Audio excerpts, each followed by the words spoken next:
Queridos irmãos e queridas irmãs, temos aqui mais uma oportunidade de unirmos os nossos corações. E ao unir os nossos corações, eles se unirão em torno do nosso Mestre Jesus.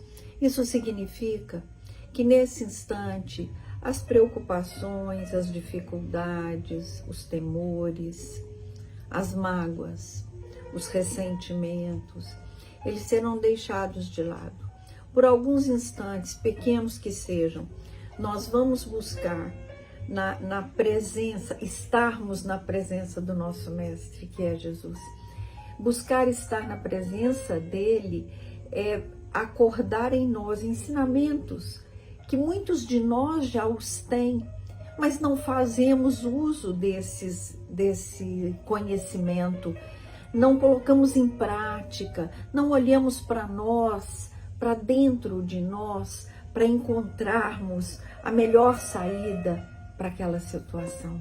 Então, a Evangelho Terapia, que são esses encontros semanais que a Casa de Zico Horta nos oportuniza, tanto os encontros aqui pelas redes sociais, quanto os encontros presenciais na nossa casa, às segundas-feiras às 19 horas e às terças-feiras às 14 horas, esses encontros, eles são uma possibilidade de vivenciarmos, de acordarmos essa luz, de buscarmos essa luz que é o nosso Mestre.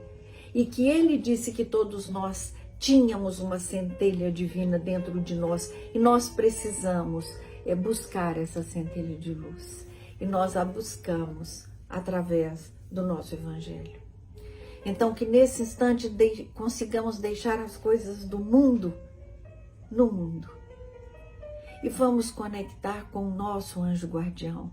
Vamos falar com ele, vamos pedir a ele, nos ajude, nos faça, nos auxilie para que nós estejamos mais próximos do nosso Mestre.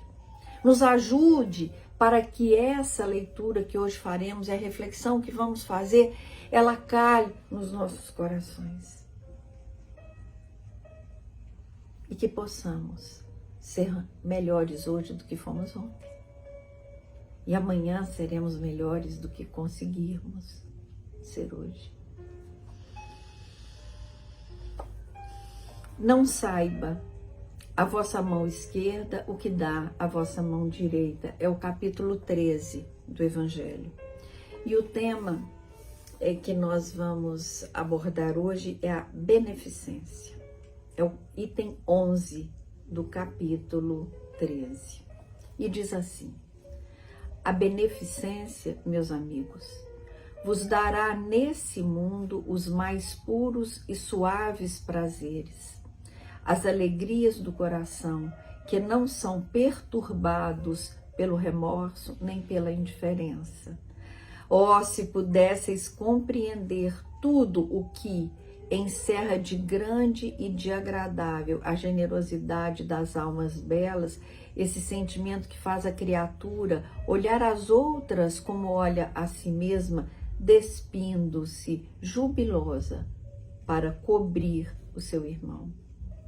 Pudesseis, meus amigos, ter por única ocupação tornar felizes os outros. Quais as festas mundanas que podereis comparar a essas festas alegres, quando, como representantes da divindade, levais a alegria a essas pobres famílias que da vida apenas conheceram as vicissitudes e as amarguras. Quando vedes nelas os semblantes macerados irradiarem subitamente de esperança, porque, não tendo pão, esses infelizes ouviam seus filhinhos, ignorando que viver a sofrer, gritando repetidamente a chorar essas palavras, a se enterrarem nos corações maternos como agudo punhal. Estou com fome.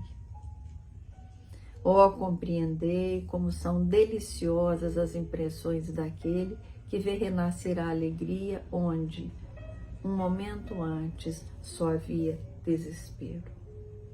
É uma mensagem longa do bispo Adolfo, é um bispo de Argel. Essa mensagem é de 1861.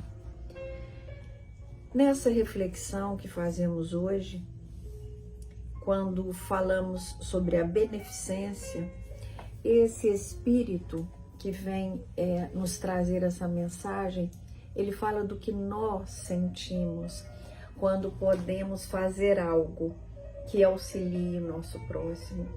Ele nos alerta para um sentimento que nenhuma alegria mundana é capaz de superar. A alegria que invade os nossos corações quando nós temos a oportunidade de constatar que algo que dissemos ou algo que fizemos traz alívio para qualquer sofrimento. Seja o alimento que mata a fome, seja o abraço que aquece, seja a palavra esclarecedora de aconchego e de luz.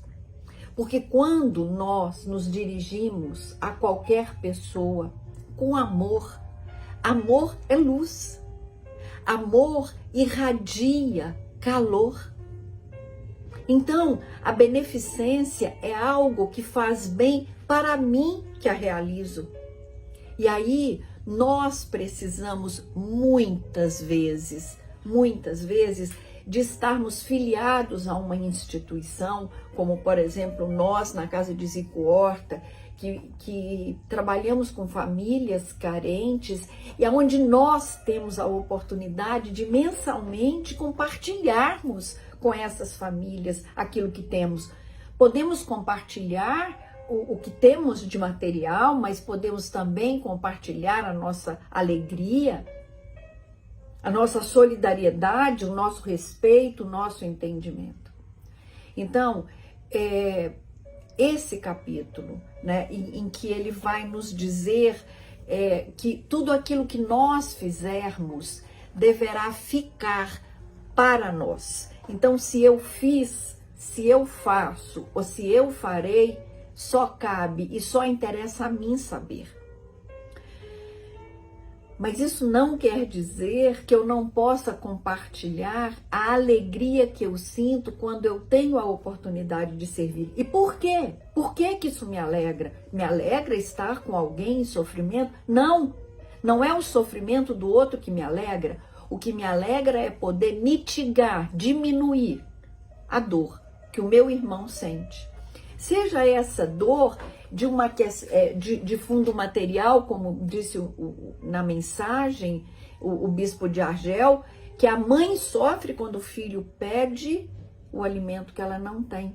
Agora começamos uma temporada, não sei se o outono trouxe a baixa temperatura e ela vai persistir. Ter o agasalho me aconchega, mas e os meus irmãos que não têm? Eu não poderia pensar nisso? Eu não poderia começar a me preocupar com isso? Poderia. E quando eu me ocupo dessas preocupações, além das que eu já tenho comigo e com os meus, isso trará para o meu coração um calor. Isso trará para o meu coração um prazer, que é o prazer de servir.